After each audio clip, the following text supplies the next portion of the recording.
Clip number 974۔ اس clip میں قرآن پاک کی سورہ فرقان کی آیت نمبر 43 سے 46 تک کی تلاوت، ترجمہ قرآن اور تفسیر قرآن صراط الجنان آپ سماعت فرمائیں گے۔ بسم اللہ الرحمن الرحیم۔ ترجمہ، اللہ کے نام سے شروع جو نہایت مہربان رحمت والا ہے۔ ارأیت من اتخذ الہہ ہواہ افأنت تکون علیہ وکیلا۔ ترجمہ، کیا تم نے اس آدمی کو دیکھا جس نے اپنی خواہش کو اپنا معبود بنا لیا ہے، تو کیا تم اس پر نگہبان ہو؟ ارأیت، کیا تم نے دیکھا؟ زمانہ جاہلیت میں عرب کے مشرکین کا دستور تھا کہ ان میں سے ہر ایک کسی پتھر کو پوجتا تھا، اور جب کہیں اسے کوئی دوسرا پتھر اس سے اچھا نظر آتا تو پہلے کو پھینک دیتا اور دوسرے کو پوجنے لگتا۔ اس آیت میں اسی چیز کا ذکر کرتے ہوئے اللہ تعالیٰ نے ارشاد فرمایا کہ اے حبیب صلی اللہ تعالیٰ علیہ وسلم، کیا تم نے اس آدمی کو دیکھا جس نے اپنی خواہش کو اپنا معبود بنا لیا اور اپنے نفس کی خواہش کو پوجنے لگا اور اسی کا فرما بردار ہو گیا؟ وہ ہدایت کس طرح قبول کرے گا؟ تو کیا آپ علیہ الصلوۃ والسلام اس پر نگہبان ہو کہ انہیں خواہش پرستی سے روک دو؟ عقل خواہشات سے کیسے مغلوب ہو کر چھپ جاتی ہے۔ یاد رہے کہ بعض اوقات خواہشات کے سامنے بندے کی عقل مغلوب ہو کر چھپ جاتی ہے اور خواہش غالب آ کر آدمی کو اپنا غلام بنا لیتی ہے۔ ایسا کیسے اور کس طرح ہوتا ہے، اسے جاننے کے لیے امام محمد غزالی رحمۃ اللہ تعالی کا یہ کلام ملاحظہ ہو۔ چنانچہ آپ فرماتے ہیں کہ دل وہ ہوتا ہے جو خواہشات سے بھرا ہوا اور بری عادات سے آلودہ ہو، اور اس میں ایسی خواصتیں ہوتی ہیں جن میں شیطانوں کے دروازے کھلتے اور فرشتوں کے دروازے بند ہوتے ہیں۔ ایسے دل میں شر کا آغاز یوں ہوتا ہے کہ اس میں نفسانی خواہشات کا خیال پیدا ہوتا اور کھٹکتا ہے تو دل حاکم یعنی عقل کی طرف دیکھ کر اس سے حکم پوچھنا چاہتا ہے تاکہ صحیح بات واضح ہو جائے، اور چونکہ عقل نفسانی خواہشات کی خدمت سے مانوس ہوتی ہے لہٰذا وہ اس کے لیے طرح طرح کے ہیرے تلاش کرتی ہے اور خواہش کو پورا کرنے پر اس کی مدد کرتی ہے۔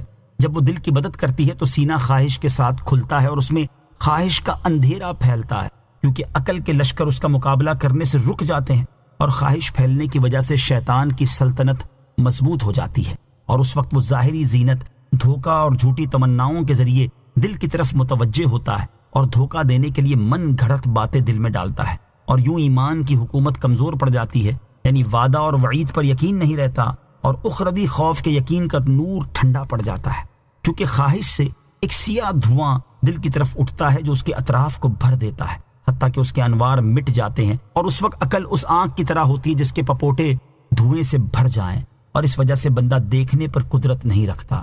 شہوت کے غلبے سے بھی دل کی یہی حالت ہوتی ہے حتیٰ کہ دل سوچو بچار کرنے کے قابل نہیں رہتا اور اس کی بصیرت ختم ہو جاتی ہے، اور اگر کوئی واعظ اسے حق بات بتا اور سنا دے تو وہ سمجھنے سے اندھا اور سننے سے بہرا ہو جاتا ہے، اور جب شہوت میں ہیجان ہوتا ہے تو شیطان اس پر حملہ کرتا ہے، پھر اعضاء خواہش کے مطابق حرکت کرتے ہیں، اور یوں گناہ عالم غیب سے ظاہر کی طرف آتا ہے، اور یہ اللہ تعالیٰ کی قضاء و قدر سے ہوتا ہے۔ ام تحسب ان اکثرهم يسمعون او يعقلون انہم الا كالانعام بل هم اضل سبیلا۔ ترجمہ، یا کیا تم یہ سمجھتے ہو کہ ان میں اکثر لوگ سنتے یا سمجھتے ہیں؟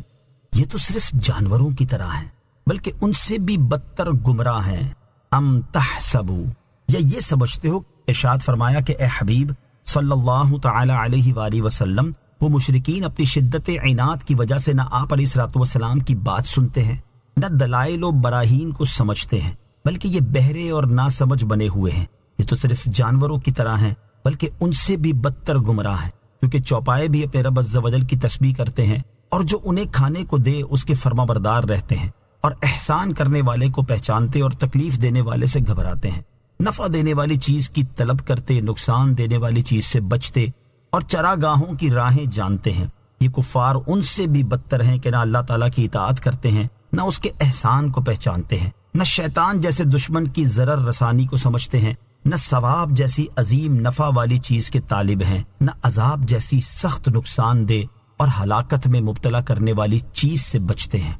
أَلَمْ تَرَ إِلَىٰ رَبِّكَ كَيْفَ مَدَّ الظِّلَّ وَلَوْ شَاءَ لَجَعَلَهُ سَاكِنًا ثُمَّ جَعَلْنَا الشَّمْسَ عَلَيْهِ دَلِيلًا ثم قبضناه إلينا قبضا يسيرا۔